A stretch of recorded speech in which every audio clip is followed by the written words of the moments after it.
मध्य प्रदेश वक्फ board के नए CEO पद की एडिशनल जिम्मेदारी सरकार ने शहर भोपाल के एसडीएम जमील खान को सौंपी है। श्री खान एक कुशल प्रशासक हैं और शहर भोपाल के एसडीएम बनने के बाद से ही आप अपनी प्रशासनिक कुशलता के लिए चर्चाओं में रहे हैं।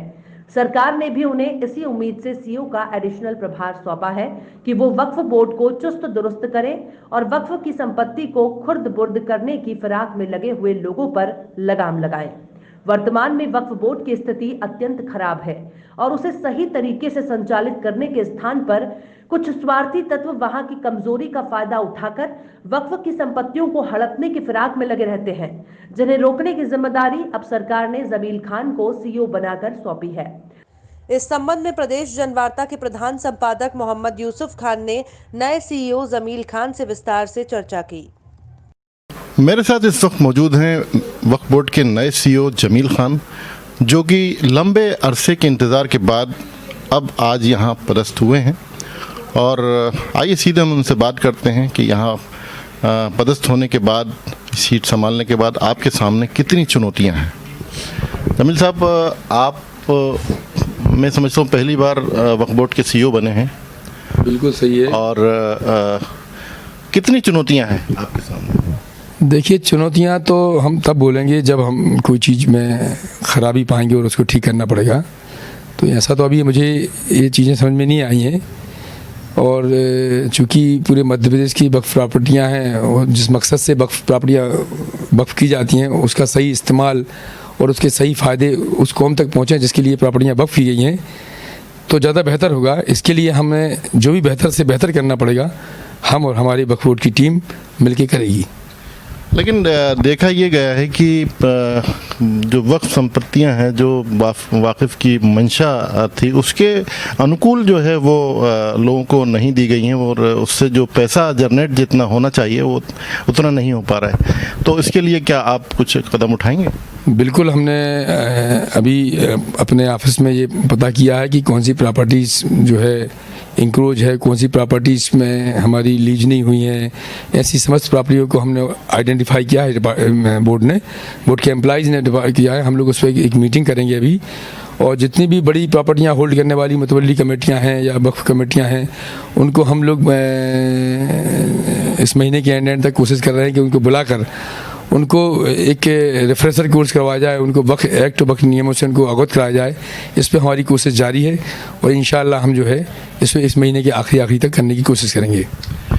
कई संपत्तियां ऐसी हैं कि हमारे अपने ही लोगों ने उसको जो है लिटिगेशन में डाल दिया। हाई कोर्ट में केस चल रहे हैं और लगातार जो है कई केस उसमें हारे भी हैं। उसमें जो अब आगे कार्रवाई होगी, किस तरह उसको जो है वो बोर्ड बदला जाएगा या वकील अपने चेंज करेंगे या किस तरह उसको जो है अपन रिकवर करेंगे? ऐसे समस्त केसों को हम लोगों ने हमने एक चार्ट बनवाया है जिसमें हम ऐसे मामलों को पहले आइडेंटिफाई कर रहे हैं जिनमें बोर्ड के कोई मामले को किसी कोर्ट से अपन अगर उसमें पराजित हुए हैं तो उस पर हमें अगले कौन से कदम उठाने चाहिए, इस पर हम लोग काम कर रहे हैं, शुरू करेंगे। और बड़ी सख्ती के साथ और बड़े अच्छे वकीलों के माध्यम से हम बोर्ड की तरफ से पैरवी करवाएंगे। इंशाअल्लाह ताला बोर्ड की कोई संपत्ति खुर्द बुर्द ना हो, इसकी पूरी कोशिश हम कर रहे हैं।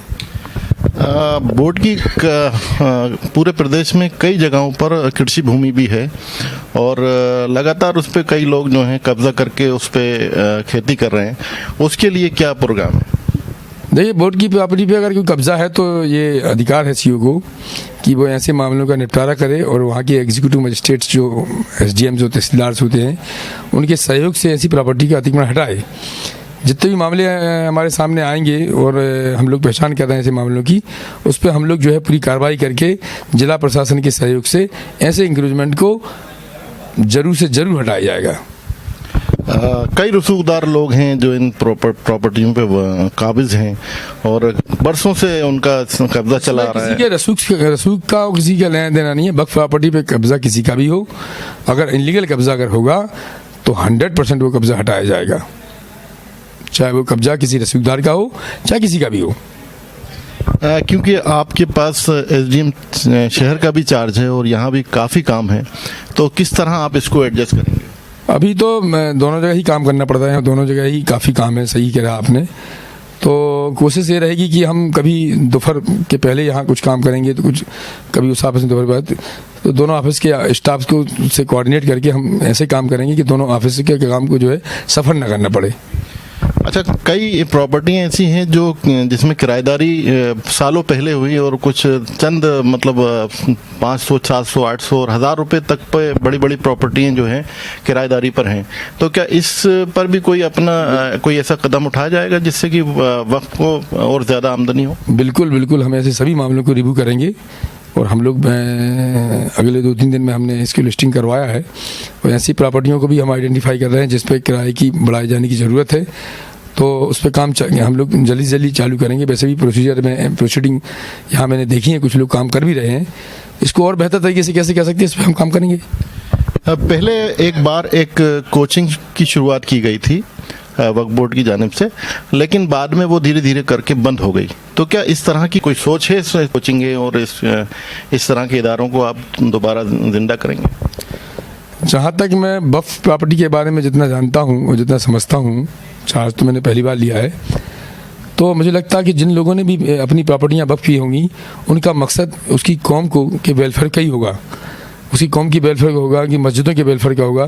तो आपने जैसे कहा कि यहाँ कोचिंग चल रही थी, वो शायद आप बता रहे हैं कि अभी नहीं चल रही है, इसको हम दिखवाएंगे और इसको और मॉडर्न तरीके से कैसे हम कर सकते हैं ये हम तय करेंगे हम लोग, और सरकार से परमिशन लेके इंशाल्लाह इसको भी चालू करवाने की कोशिश करेंगे। हमसे बात करने के लिए बहुत बहुत शुक्रिया। तो ये थे वक्फ बोर्ड के सीईओ जमील खान साहब, जो कि बता रहे हैं कि जिस तरह से वक्फ बोर्ड का गठन किया गया था और लोगों ने वक्फ संपत्तियां वक्फ की थी और जिस मकसद से वक्फ की थी उस मकसद को पूरा करने के लिए ये पूरी अपनी जान लगाएंगे और उसके ऊपर पूरा काम करेंगे।